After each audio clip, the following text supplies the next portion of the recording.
And welcome to About Money. We're going to be talking about money, but we're going to take you back because history may not repeat, but it rhymes, and there are lessons to be learned. We want to take you back 200 years ago to 1824. It's a presidential election time. There'd been a panic just 6 years before in 1819, similar to 2008, 2009, but at that time there was the Bank of the U.S. It was the equivalent of the Federal Reserve. And the First National Banks of France, the First National Banks of England, 20 years, they had supported the U.S. just like the Federal Reserve pumped money into the economy, printed money. So did the Bank of France and Bank of England, helping the United States and the U.S. Bank. The Bank of the U.S., First National Bank of the U.S., formed in 1791 with a 20-year charter. That charter actually expired in 1811. But after the Panic of 1819, there was talk of creating the second Bank of the U.S. But in 1824, it was a presidential campaign, and there was going to be a new president. There was not a majority. In fact, 1824 was the first time that they tabulated the popular vote. And even that, not at all states. Only 18 of the 24 states tabulated the popular vote. It goes back to the Electoral College, which became so famous again in the last election, but there were 4 candidates. The popular vote, the candidate that received the most popular votes and also had the most electoral college votes was Andrew Jackson. John Quincy Adams had 84 electoral college votes. Henry Clay, 37, and William Crawford, 41. Crawford had been the former Treasury Secretary, and he was the logical compromise candidate as things fell together, but Crawford had a stroke and was out of it. Clay threw his support to Adams and encouraged the Crawford people to do so as well. So as Congress met in 1825, the president became John Quincy Adams through that compromise. Even though Andrew Jackson had won the popular vote of those states that had counted, and he had the most electoral college votes, but not a majority, John Quincy Adams put together the coalition that put him into the presidency. That's similar, when you think about it, to what could happen in 2024. If there is not a candidate that gets a majority of the Electoral College, it goes to the House of Representatives. And if, in fact, the House of Representatives does not coalesce unto one majority candidate, then it goes to the states. And each state legislature has 1 vote. So there's a total of 50 votes. Now, if you break it down, 26 legislatures are controlled by Republicans and 24 by Democrats. So if you break it down, if the Democrat president, if Biden wins 270 Democrats, and we assume that Biden's going to be the candidate, he's reelected president. The Republicans only need 269 electoral college votes, because then it's thrown into a tie, and then it goes to the state legislators. So there's a lesson to be learned. There's a time to prepare for what could be happening and a time to think about where things go. By the way, 1825, John Quincy Adams was the president, but Andrew Jackson never forgave Adams or forgave the other people. He led the coalition for the next 4 years, and every bill that came up, it was just say no. Whether good or not, Jackson led the charge to kill every single vote, except for one called the Bill of Abolitions. That was a bill to protect the northern states from lower imports from Britain. It forced the southern states to buy from the north or pay higher prices, and became a significant factor in the Civil War. Didn't it cause his re-election for John Quincy Adams? Well, Jackson went on to win. Yeah. So in 1824, he went on to win. No, Jackson won in 1828. In 1828, right. Wasn't he rerunning? Adams was rerunning, and that cost him his election. Yeah. So what was also a bill that was killed was the National Bank. The Second National Bank with a 20-year charter was killed. And under Jackson in 1828, they, instead of expanding credit, they moved to back the dollar by silver and gold. And when the demand for cotton in Europe collapsed in 1836, because the money was tied to gold, when that collapsed, there was no way for the equivalent of the Fed, because it didn't exist. There was no way to pump money into the economy. And so we had a Great Depression. There was a huge debt in 1836 left over from the War of 1812, 70% of GDP. When you compare that today, in 2015, 104%. Coming out of World War War II, 128%. But by 74, the national debt as compared to GDP was at 31%. Today, it stands at 128%. That's even higher than it was at the end of War II. If you think about the Maastricht Treaty, which was the treaty that was signed that formed the common market, they said if a country their debt increased to 133% of GDP, they would kick that country out of the common market. And they did so to Italy. It took Italy 10 years to get back. We're 128%. We're very close to the 1/3. But Jackson, to his credit or to his discredit, he paid off the U.S. debt. He put in tariffs. He sold land in the West. And by the end of the Jackson administration, they had sold off all that territory in the West and they'd paid off the debt. And they had put the budget in balance. And in fact, when all of that came together, when we had the demand for cotton dropped off. And at that time, cotton was 80% or 90% of the exports us would do. That was creating income coming into the U.S. We had a balance of trade issue. But that's what contributed to the collapse in 1819, was when they switched from American cotton to Indian cotton, and that helped cause that problem. Yep. So we've gone through this process of a balanced budget before. We've gone through the process of tying the dollar to gold. So as you think about the things that are being proposed of doing a balanced budget, of tying the dollar to gold, once again, we've had that. And what happens when you tie the dollar to gold is you get a run on banks, you get a run where people cash in their dollars for gold, and suddenly you end up with no gold. We saw that happen during the Nixon administration, where we had inflation going on in the U.S. and foreign governments were cashing in their dollar to take gold. It was then that Nixon uncoupled the dollar gold. That also happened earlier in the century. Maybe we'll get to that as well. So, financial crises aren't new. The Great Depression was not something. We have a reason to look at history. We have a reason to look at what's going on. But it's the old expression, prepare for the worst and hope for the best. That's a very different thing than behavioral investing. It's the nudge theory that's going around today. Tell us about the nudge theory. Nudge theory. So the nudge theory is a theory of economics that basically says we can plan, and using just minor suggestions, we can help people make decision making. It's all about the subconscious, conscious mind making decisions. There's a book out there you've read, I haven't read it yet, by I think it's Kahneman,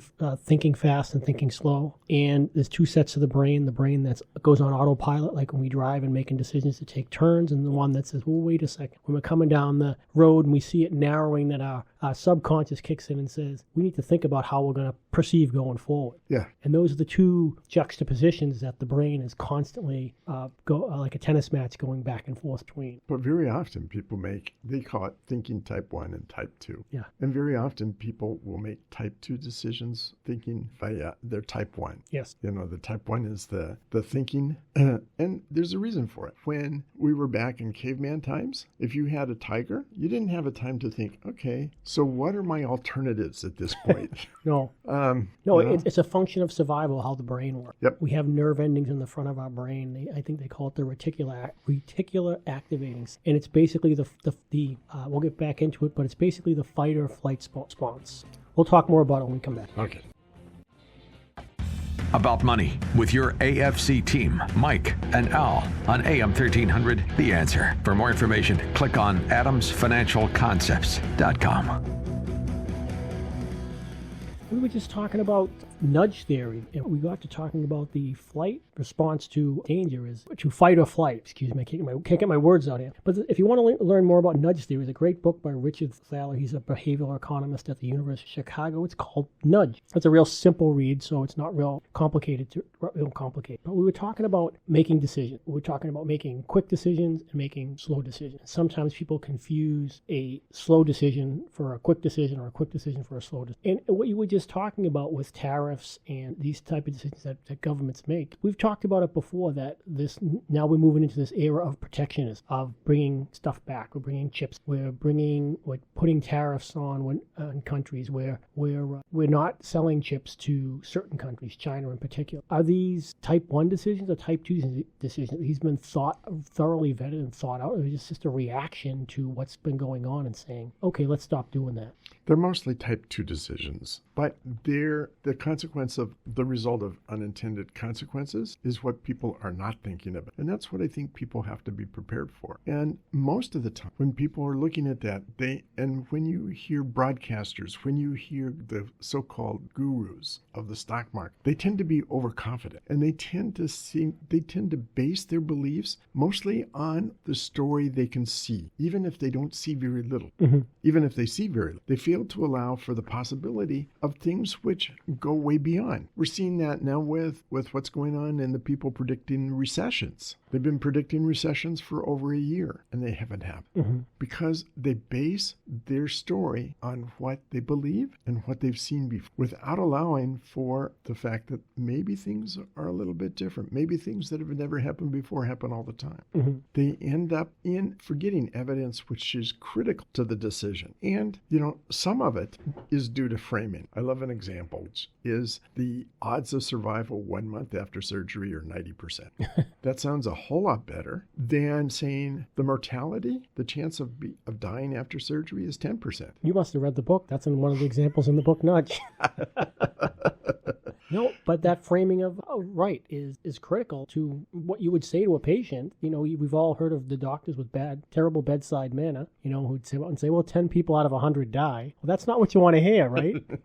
You want to hear that 90 out of 100 survive just fine. Right, exactly. It's the framing. But, when you listen to the gurus, what you're hearing about is how they frame the story. Well, it's like we talked about the tariffs, and we talked about the bill of abomination before, and things that happen. So we know what happens when we put tariffs. But it's the framing, like Buy America sounds great. And I forget one of the past shows we did about this, and the quote was, "It's easier to go to town halls in America and explain Buy American than to explain the complexities of international trade and all the positive and negative externalities that come out of tariffs and all the other things that happen." And so it's how you frame the argument. And it goes beyond that.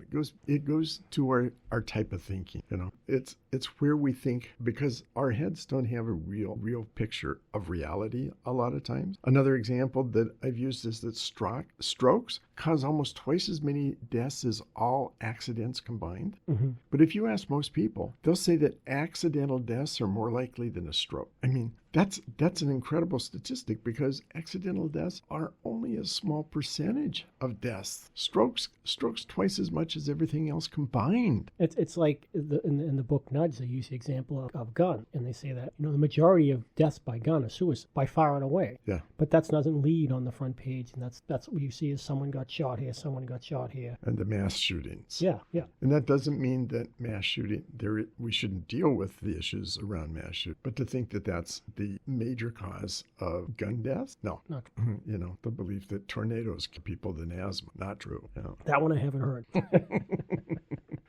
So all of this comes down to investing. When you think about it, is putting things into a mathematical formulation, into thinking about things, as we talked about at the beginning, as you mentioned at the beginning, thinking about it with a type 2, thinking slow about what's going on, thinking not based on a quick reaction, not based on our past experience, taking into account past experience, but also taking into account what's different this time, what's changed, what's changed in technology, what's changed in demographics, what's changed in lifestyles. How is that going to impact what's going on? How is that? What changes have we seen since the 1960s and 1970s inflation? There's a lot of changes that have taken place. But to go back and say inflation's here, we saw what Volcker did in 1970 to deal with inflation. So that's what we need to do. 1980. You said Volcker, it's 1980. Volcker came in 70s, didn't he? Well, he didn't start dealing with inflation. No, he came in the 80s. Maybe you're right. Yeah, he came after, was it McChesney? You're right. Was it McChesney? No, McChesney was early 70s. McChesney Martin. Was it? He was the Federal Reserve. Yeah, he was until 1972. And then it was Arthur Burns. Arthur Burns. Things begin to run together after a while. I know. That's why you really got to think through these things instead of just talking off the top of your head. You add all that to loss aversion, and you come to a time in which people are thinking about, not about the probability, but about what their experience is and their bad experience.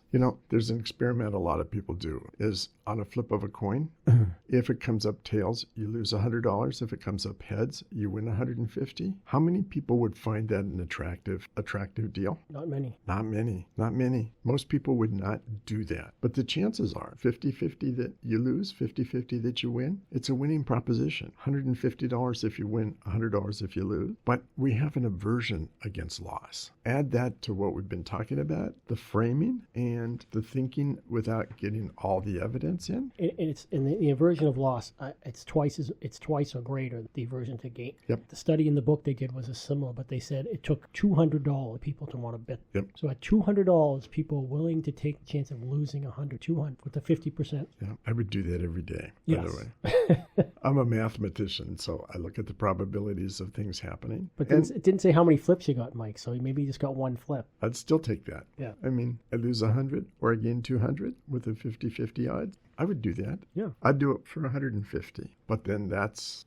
my makeup. That's my thinking, and for me, it's a mathematical exercise. That's where I come from because my background was in math and even my MBA was math oriented. So for me, it's a mathematical question, which brings us back to stocks because a lot of people will listen to the story, even from people who don't know very much about what's going on. Mm-hmm. And they buy into the idea that all you have to do is look at what's happening with the price and looking if the price is moving up, it's going to continue to move up. And if it's moving down, it's going to continue to move down. And so you buy something that's moving up and you sell something that's moving down. Yeah. After the break, there's a really good example that's with a lot of money managers happens as well. If you need to create cash in an account, what stock do you loot? What stock do you sell? If you haven't got cash and you need to sell a stock in an account to create cash, which one do you sell? It's a realistic problem. It happens all the time. And maybe I'm giving the answer away, but by and large, most professional money managers don't get it right. I think that's a lot of the reason why 99% of money managers, 97%, underperformed their benchmark. I think they spend a lot of time figuring out what to buy, but little time what to sell. We'll come back.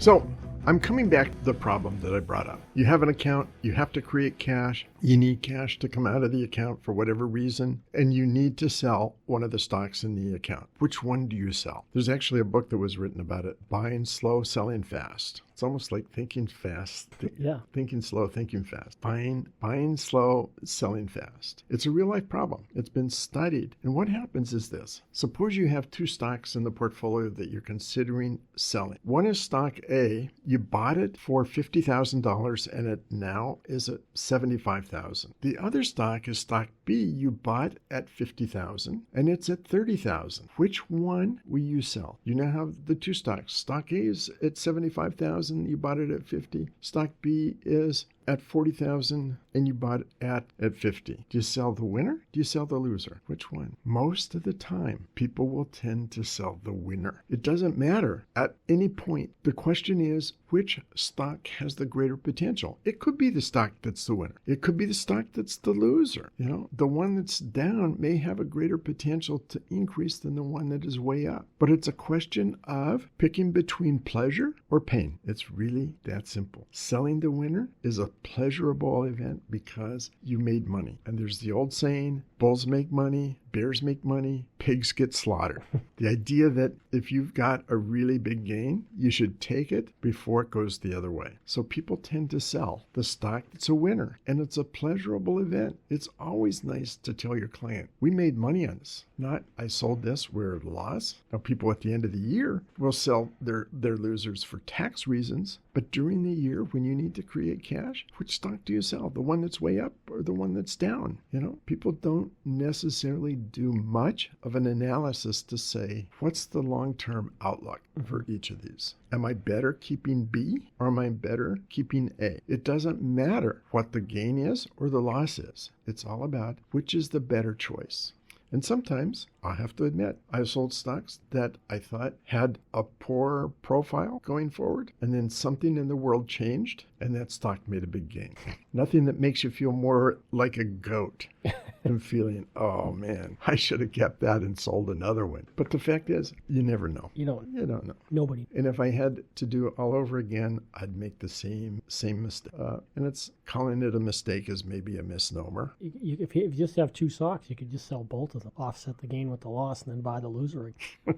But that gets back, then you're, again, not really analyzing which is the best. No, but you don't know long term what's going to go up and what's not. You don't have a crystal ball. Nobody has a 10-year, 15-year. No, but in order to really do well, you have to have some criteria that you put in. Right. And it's not being overconfident. It's not framing. And there's another thing we haven't talked about, and that's anchoring. It's going to get to anchor. I mean, it's figuring out which is the better stock to sell and if they both are equal, then do what you said. Sell some of each one. But very seldom do you find that the outlook is equal every stock in the portfolio. Most often you find this stock, whether it's the bigger winner or the loser, one of the two has a better outlook for the long term. And surprisingly, I would say in my experience, it's the loser that generally has a better outlook. So selling the winner actually turns out by luck being the better choice. How many times have you sold a stock that went down? Like, yeah, that's, I had to, because someone needed to create cash and see that stock just turn around and take off. Often enough.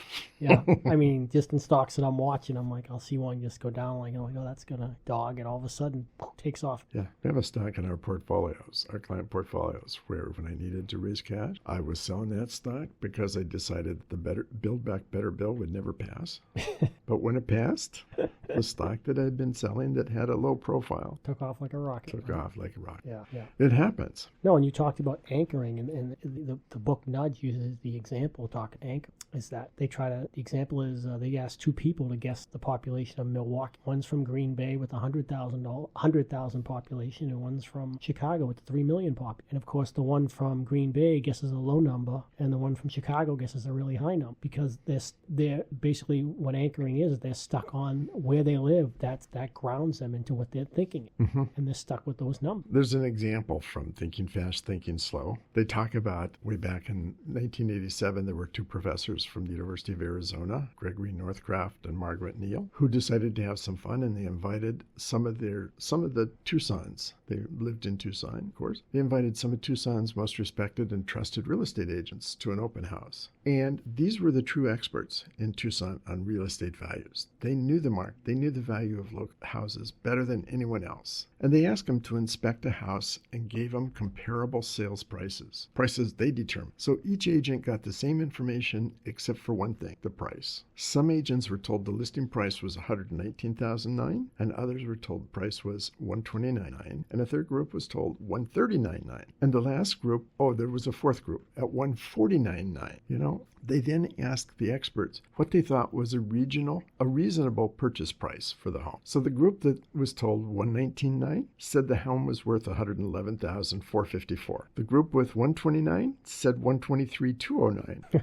The listing price at $139,900, $124,653, and $149,000 changed the gap to $127,318. Same house, same information, same everything. They inspected it, they could see it, but just by giving them a different listing price, that anchored them in where they were evaluating. Yep. And I think we do that. I think we do that with a lot of things today. Well, we do it with, we've talked, fees, and how people anchored on fees over performance. It's true. Everybody's anchored on fees, especially with 401. And when you analyze it over performance, you realize that some of the inexpensive plans that do not perform are actually expensive plans. But they're anchored on the fee. Because fees are easy to understand, fees are straightforward, and fees are out there, and they're mathematically right there. It's the same as the work that was done on mutual funds.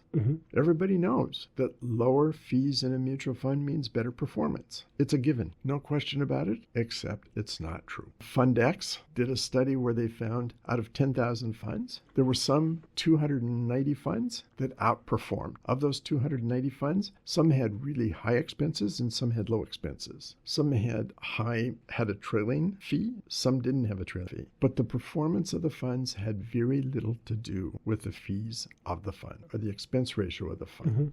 But we came up, if you take the universe of stocks, if you look at the full 10,000, the ones with the higher fees tend to underperform. But what we're looking for as we build portfolios, as we look at stocks, as we build portfolios, we're not looking for the average return in the stock market. We could care less about the average return. We're looking for those stocks that are exceptional, that outperform. That's where it comes into. If we're talking about mutual funds, we're looking at the mutual funds where they outperform. We're not concerned about fees very much. No, we We're want to looking at the performance.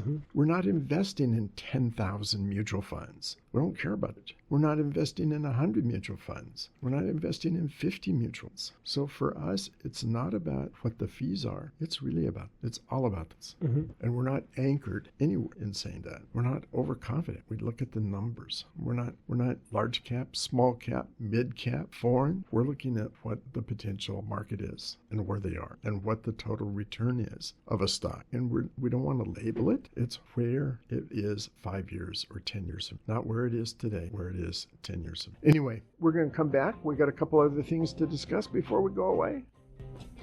You know, it's interesting. How does all this apply to an election in 1824? We'll be right back after this commercial break. About money with the AFC team, Mike and Al on AM 1300, The Answer.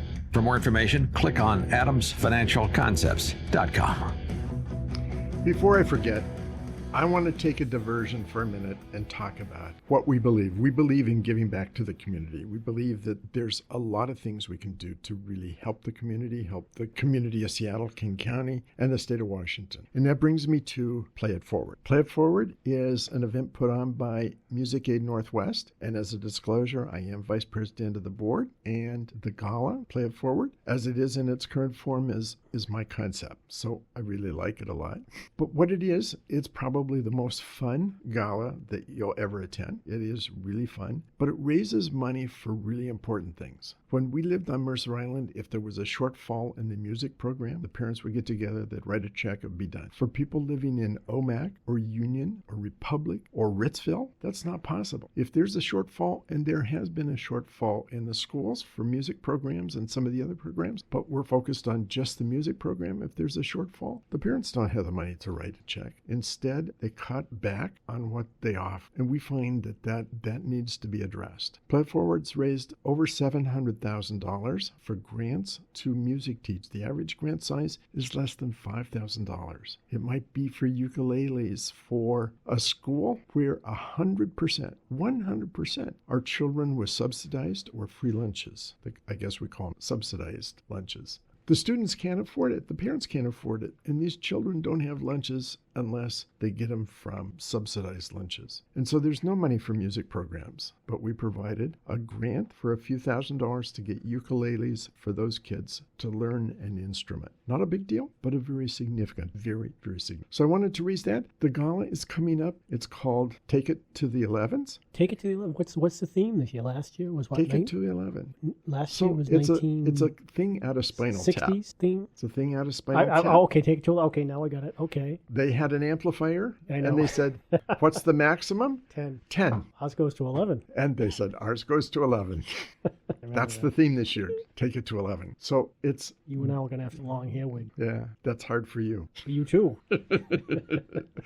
So the tickets are $250 and $500. It's at the Triple Door. It includes a reception beforehand. It includes a dinner. There's a little tiny silent auction, but nothing big. There is a Raise the Paddle, but it's an event without really an auction. It's an event just to really enjoy yourself and raise money for a really cause. And with that said, I want to come back to what we were talking about, because when we're talking about anchoring, when we're talking about overconfidence, when we're talking about framing, when we're talking about those, it comes to this question of our capacity to deceive ourselves. It has few boundaries. And I love the examples for accidents. And I took some of these off actual auto insurance forms. I collided with a stationary truck coming the other way. A pedestrian hit me and went under the car. The guy was all over the road. I had to swerve a number of times before I hit him. I'm having a hard time not breaking up laughing with this. Sorry about that. An invisible car came out of nowhere, struck my car, and vanished. That sounds like my oldest daughter when she started driving. She cracked one of the mirrors on the driver's side of the car. I said, "What happened?" She said, "Well, the garbage can jumped out at her." It wasn't until 6 months later she admitted that she slammed into the garbage can and cracked the mirror. The pedestrian had no idea which direction to run, so I ran over him. The telephone pole was approaching. I was attempting to swerve out of its way when it struck my car. That's your daughter in the garbage can. Yeah, yeah. You know, Stanford law professor and social psychologist Robert McCann studied auto accidents and found in 75% of the accidents, the victims blamed someone else for their injuries. In multi-vehicle accidents, 91% of the drivers blamed someone else. Even in single vehicle accidents, 37% of drivers still found a way to pin the blame on someone else. The telephone pole, the pedestrian couldn't figure out which way to run. I mean, these are really funny things, and yet don't we sometimes do the same thing when we're looking at investment? We deceive ourselves into thinking another great recession is going to happen. I owned that stock one time before and it didn't do anything. Why would I own it? Or I sold it and it kept going up, so now I can't buy it back because I sold it at a lower price. I mean, people will sometimes ask, why did you buy back that stock? You sold it at a lower price. Because at the lower price, I didn't think it had potential. A few things changed that gave the stock a greater potential, and so I bought it back. Mm-hmm. But, you know, the idea that you sold it nice so you buy it at a higher price is completely fallacious in many cases. Other cases, if you sold it at a lower price and it went up, you know that it's only gotten worse. And eventually it's going to... Well, we were talking about a stock the other day that's kind of in the same industry as one of the other stocks we have. But, you know, we've talked about diversification, right? Well, you got to be diversified. Well, if you find two stocks in the same, somewhat similar category that are really, really good stocks, does it really matter if they both do well? They both do well. You wanted that. So when I work for some of them, and they have criteria raising money for people. I remember Covia Securities had a strategy that you had to follow, which is the reason I left. It wasn't in my client's best interest. You had to have stocks in 9 of 11 sectors. Mm-hmm. Had to. And you could have no more than 10% of a stock in any one sector. Mm-hmm. So in the old saying, let the winners run and cut loose the winners, sell the loser, doesn't work in that. No, but we talked about diversification, and the same thing we just mentioned on the mutual fund. And a lot of people think you got to have funds and all. You got to pick a fund in each sector, and that's how you diversify. But, we've seen the S&P 500 and other major indices kind of have more correlation. Does it really make sense to have to be that diversified all the time? So all of that to say, some of our best thinking can get in our way. Some of our normal way of thinking can get in our way. If you're really looking at putting together a stock portfolio that's going to be a winner, you really have to settle down and get rid of the anchoring, get rid of the overconfidence, get rid of the framing, get rid of the nudge theory, and really look at it in a scientific way, in an objective, and pick the right stocks at the right time. Because even doing that, you're going to have some losers. The winners have to do much better than the losers. That's the point of what we've been talking about. It's easy to get moved in all sorts of different directions. Don't listen to the gurus. Most of them are coming with overconfidence based on their knowledge and not based on all the evidence. Anyway, that wraps up today's program. Have a very wonderful week, a very wonderful weekend, and we will be back next Saturday to talk about money.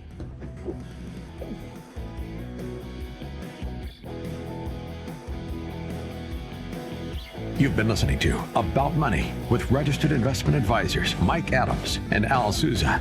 If you'd like more information about what you've heard today or about AFC's investment philosophy and strategy, or if you'd like the AFC team to evaluate your own portfolio, click on adamsfinancialconcepts.com. That's adamsfinancialconcepts.com. The information shared in the preceding program was for educational purposes only, and any investment advice given may not be suitable for all investors. Join us again next Saturday at noon for more About Money with Mike Adams here on AM 1300, The Answer.